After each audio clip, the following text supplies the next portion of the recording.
todo, pero ¿qué proceso lleváis? ¿Qué proceso llevas? A ti cuando te llega un paciente, sabemos que haces una calorimetría indirecta, me gustaría que explicases qué es una calorimetría indirecta, qué medís, pues la verdad es que lo hacéis todo muy a medida, hilando muy fino y que esté individualizado al paciente al 100%. Entonces explícanos un poquito el proceso. Muy sencillo. Vienen con la analítica sanguínea, valoramos lo que tenemos que valorar con el equipo médico, con mi socia, con la doctora Ortiz, Inma Ortiz. Y cuando hacemos la calorimetría, lo que hacemos son dos pruebas, una en reposo y una pequeña prueba de esfuerzo. Las pruebas de esfuerzo son normalmente submáximas porque ten en cuenta que estos pacientes, su nivel de percepción del esfuerzo es muy aleatoria. Entonces, no puedes hacer una prueba estándar, es imposible. Ni por edad, ni por sexo, por el tipo de tumor, no puedes, porque unos tienen unas condiciones, otros tienen otras. Lo que sí que es verdad es que, oye, pues su ventilatorio es mucho más pequeño, su VO2 máximo es mucho más inferior que el de un deportista o el de una persona que no está acostumbrada a hacer deporte. Entonces, lo que vemos, acomodamos un poco la prueba de esfuerzo para que podamos valorar en la persona cuál es su rango de oxidación de grasa y a partir de donde eso lo oxida hidrato de carbono. Entonces, dicho esto, con la primera prueba en reposo, la persona tiene que venir en ayunas, no tiene que haber hecho deporte ese día, tiene que venir con unas condiciones muy concretas para que midamos su metabolismo basal. Y a ver, esto que voy a decir suena un poco contradictorio, pero cuando medimos a través de una máscara, medimos el oxígeno que está inhalando y el dióxido de carbono que está exhalando. Esto nos da, es un cociente que nos da entre oxígeno y dióxido de carbono, un coeficiente respiratorio. Cuanto más hacia el 1 es más tendente a utilizar el hidrato de carbono, ¿vale? Sus mitocondrias utilizan más el hidrato de carbono para obtener ATP, la moneda energética, con la que hacemos todo tipo de gestos, de movimientos, de pensar, todo necesita ATP, que es nuestra moneda energética. Y luego, por otra parte, vemos si utiliza desde el hidrato de carbono o desde la grasa esa obtención del ATP. Y por otra parte, vemos la cantidad de kilocalorías que esa persona es capaz de utilizar en el día. Bueno, se hace la prueba, hay un estacionario de 5 minutos y la máquina coge el mejor estacionario de 5 minutos durante 15-20 minutos de prueba. Eso nos va a dar datos sobre la cantidad de kilocalorías que va a utilizar al día. ¿Qué ocurre? Según las características del paciente, vamos a introducir los datos dentro del software y nos va a decir exactamente las kilocalorías que debería de utilizar y las calorías que hemos medido. Y aquí pueden ocurrir dos cosas. Que esa cantidad de kilocalorías en el medido, en el nuevo, en el que hacemos en el momento, sea mucho más elevado o que sea mucho más bajo.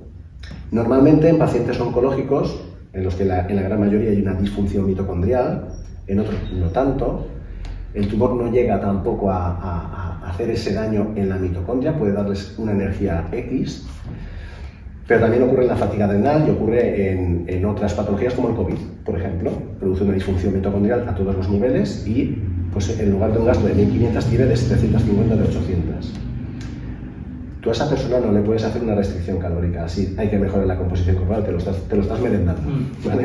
Entonces, esos son los datos que obtenemos en cuanto a gasto energético, sabemos si hay disfunción mitocondrial y si está mucho más elevado es porque su cuerpo está generando mucha más energía de la que precisa y probablemente está entrando en un estado de estrés oxidativo, porque esa descompensación de producción de energía no tiene la cantidad de mitocondria suficiente para poder contrarrestar esos radicales libres que se producen en la cadena de transporte de electrones. Entonces, mire si podemos saber cosas. Eso por ahí. Luego, cuando ya hacemos la prueba de esfuerzo, vemos exactamente dónde oxida grasa. Y esto, que vamos a empezar a hacerlo en breve, muy en breve, cuando hago ya tres cositas más, vamos a empezar a medir el lactato. ¿Por qué? Porque como yo ya publiqué hace no mucho en un post en Instagram y vimos de Íñigo San Millán y Mario también, estamos muy Íñigo San Millán, que tiene bastantes publicaciones sobre el lactato. Es de hombres Dios. Entonces, en ese aspecto tenemos que tener algo muy claro. Si yo, por tu respiración, voy a medir cuál es tu zona de frecuencia cardíaca o de vatios donde oxidas grasa realmente, eso no es inamovible, eso se puede cambiar. La gente tiene que saber que fisiológicamente hablando, eso de gasta primero los hidratos que ya gastarás las grasas no funciona así. Todo va en función de la cantidad de oxígeno que haya para poder combustionar esa grasa. Y luego, a partir de cuando no haya tanto oxígeno, cuando tú no puedas, el oxígeno que tú inhalas no llega a ser el que necesitan tus células para poder, tus mitocondrias para poder funcionar, empieza, digamos, a combustionarse solo el hidrato de carbono. ¿Por qué? Porque para que haya una combustión de la grasa se necesita oxígeno.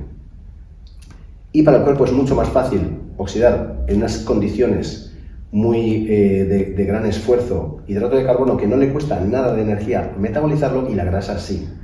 Y dices, la grasa me da más calorías que el hidrato de carbono. Sí, pero te cuesta energía metabolizarla.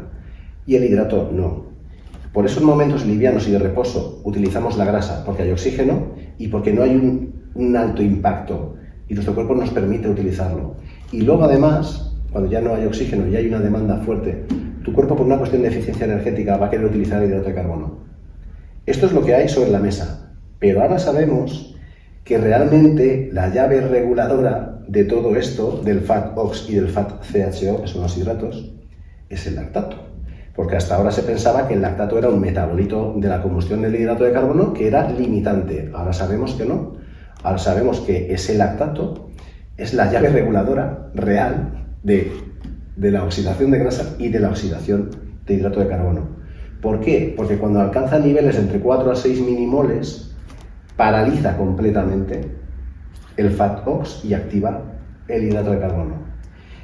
En ambos casos pasa una cosa similar, y es que si el FAT-OX es pequeño, indica que hay baja densidad mitocondrial. Pero si hay un lactato en sangre, en un torrente sanguíneo, que lo medimos con un aparatito que mide el lactato, vemos que los minimoles ya son altos, indica que hay un mal aclaramiento de ese lactato. El lactato, cuando está en el torrente sanguíneo, también actúa como un sustrato energético. Además, es que el lactato y la grasa son mitocondriales. Necesita quemarse la mitocondria. Con lo cual, cuando hay mucho en el torrente sanguíneo es porque las mitocondrias no lo están utilizando. Falta densidad mitocondrial. Entonces, podemos obtener que coincide, es una relación inversamente proporcional, que cuando hay un FAT-OX pequeño, hay demasiado lactato en sangre, y viceversa. ¿Qué ocurre? Que también es un factor limitante de la utilización de hidrato, en la que si hay mucha densidad mitocondrial y funcionalidad mitocondrial, va a haber mucho aclaramiento del lactato y tú podrás consumir incluso más hidrato de carbono porque podrás aclararlo. Pero si no lo puedes aclarar, te va a colapsar y no vas a poder continuar. O sea que, al final, el lactato también está relacionado tanto con cáncer como con rendimiento deportivo. Se parecen mucho, el abordaje es el mismo, pero tenemos pacientes o deportistas muy distintos. Sí, eso es. ¿Vale?